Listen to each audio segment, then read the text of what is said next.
Silipin natin ang makulay at masayang pagdiriwang ng highlights ng Panagbanga Festival ng Baguio City nitong weekend. Partikular na ang naggagandahang float parade na talaga namang dinarayo ng mga turista. Si Audrey Villena ng PTV Cordillera sa sentro ng balita. Muling nagningning ang Session Road at Harrison Road ng Baguio City dahil sa makulay na street dance at Grand Float Parade ng 29th Panagbanga Flower Festival. Sa Drum and Lyre Elementary Competition, nagtagisan ang 5 kalahok, 7 grupo naman sa Festival Dance category. Muling nagkampyon ng El Tribo de Lucban ng Lucban Elementary School na nakatanggap ng 150,000 pesos. Nasungkit din nito ang Best in Costumes and Props. First runner-up at Best in Music Award naman ang Mabini Elementary School, 100,000 pesos naman ang kanilang premyo. Second runner-up at Best in Choreography ang Tuba Central School na makakatanggap ng 70,000 pesos. Nanguna naman ang St. Louis University sa Festival Dance category na makakatanggap ng 200,000 pesos.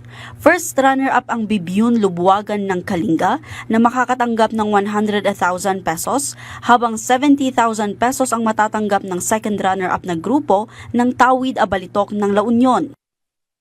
Likewise, what you have done today is no question contributory to the achievement of our team, Blossoms Beyond Boundaries.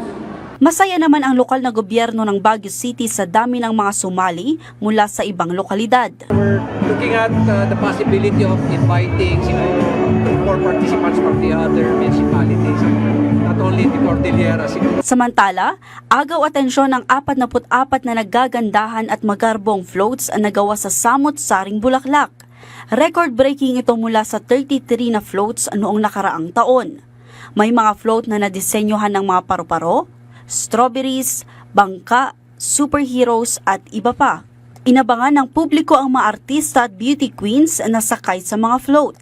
Pumarada rin ang 2025 Super Election Year Float ng COMELEC sakay si COMELEC Chairperson George Erwin Garcia. Nagsilbing guest naman si British Ambassador to the Philippines and Palau Lore Bofis na ikinatuwa ang Panagbanga na nagpapakita ng mayamang kultura at tradisyon ng Baguio City. For me, this theme speaks about 3 things. It speaks about inclusivity, it speaks about sustainability, and it speaks about a global community.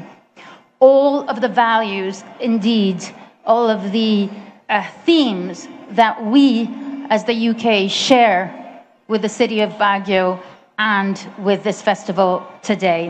Matapos naman ang 2 major highlights ng Panagbanga, binuksan naman ang Session Road in Bloom na tampok ang iba't ibang produkto sa buong bansa.